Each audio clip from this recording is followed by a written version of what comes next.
Middle east से इस वक्त की सबसे बड़ी और राहत भरी खबर सामने आ रही है। अमेरिका और ईरान के बीच चल रहे युद्ध पर 2 हफ्ते के सीज फायर यानी कहे युद्ध विराम पर ऐलान हो चुका है और इस एक फैसले ने ग्लोबल मार्केट में भूकंप ला दिया है। कच्चे तेल की कीमतें जो अभी तक आसमान छू रही थी वो आज धड़ाम से नीचे गिर गई है। भारत जैसे देशों के लिए ये खबर किसी वरदान से कम नहीं है। आज यानी कि बुधवार 8 अप्रैल को जैसे ही सीज फायर की खबर आई, कच्चे तेल के दाम ताश के पत्तों की तरह ढह गए। इसमें 15% की भारी गिरावट आई और ये $96 प्रति बैरल पर आ गया। ट्रंप के बयान के तुरंत बाद तो ये $95 तक भी छू गया था। इसकी कीमतों में भी 13% से ज्यादा की गिरावट दर्ज की गई और ये $94 प्रति बैरल के लेवल पर आ गया।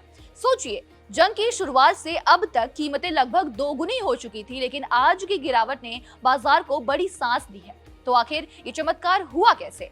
दरअसल अब ईरान के 10 सूत्रीय शांति प्रस्तावों को अमेरिकी राष्ट्रपति डोनाल्ड ट्रंप ने मान लिया है और 2 सप्ताह के लिए युद्ध विराम का ऐलान किया है। ट्रंप ने शर्त रखी कि ईरान को स्ट्रेट ऑफ हॉर्मुज को तुरंत खोलना होगा। अगर ऐसा होता है तो अमेरिका ईरान के इंफ्रास्ट्रक्चर को निशाना नहीं बनाएगा। ट्रंप का कहना है कि उन्होंने युद्ध का उद्देश्य हासिल कर लिया है। वहीं दूसरी तरफ ईरान की नेशनल सिक्योरिटी काउंसिल का दावा है कि उन्होंने अमेरिका को अपनी शर्तें मानने पर मजबूर कर दिया है।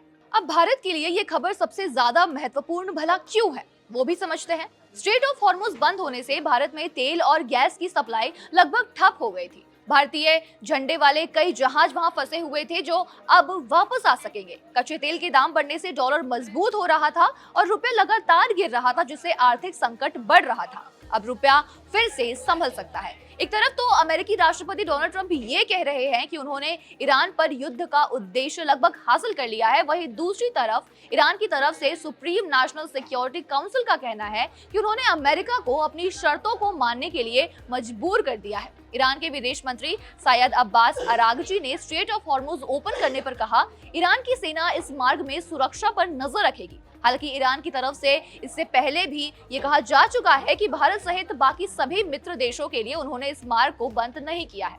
जब से ये मार्ग बंद हुआ है तब से भारत में तेल और गैस की सप्लाई सीमित हो चुकी है। भारतीय ध्वज वाले कई जहाज अभी भी हॉर्मुज मार्ग पर रुके हुए हैं। अब स्थिति सामान्य होने के बाद तेल और गैस की सप्लाई भी सामान्य हो जाएगी, लेकिन क्या क्रूड ऑयल के दाम घटने से पेट्रोल डीजल सस्ता होगा?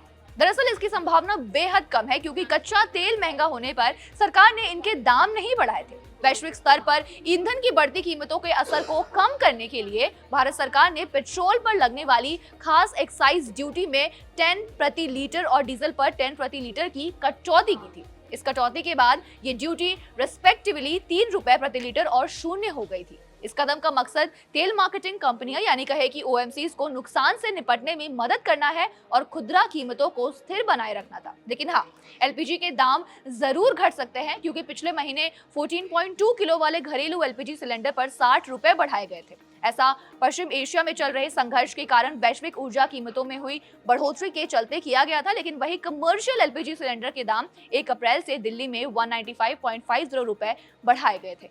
एलपीजी सिलेंडर के दाम बढ़ाने के पीछे एक बड़ी वजह इसकी किल्लत थी। स्ट्रेट ऑफ हॉर्मुज बंद होने से एलपीजी की सप्लाई पर काफी असर पड़ा है। हालांकि बाद में ईरान ने भारत के लिए रास्ता खोल दिया था, लेकिन अब सप्लाई फिर से पूरी तरह बिना किसी अड़चन के बहाल होती है तो एलपीजी की कीमतें कम की जा सकती है। तो कुल मिलाकर स्ट्रेट ऑफ हॉर्मुज का खुलना भारत के लिए काफी राहत की खबर होगी, इसलिए क्योंकि इससे कच्चे तेल और एलपीजी की सप्लाई बेहतर हो सकेगी। क्रूड के दाम घटना भी काफी बेहतर है, जिससे भारत का आयात बिल कम हो सकेगा। फिलहाल इस खबर में इतना ही। बाकी इस खबर पर आप क्या सोचते हैं, आपकी क्या राय है, हमें कमेंट बॉक्स में लिखकर जरूर बताएं।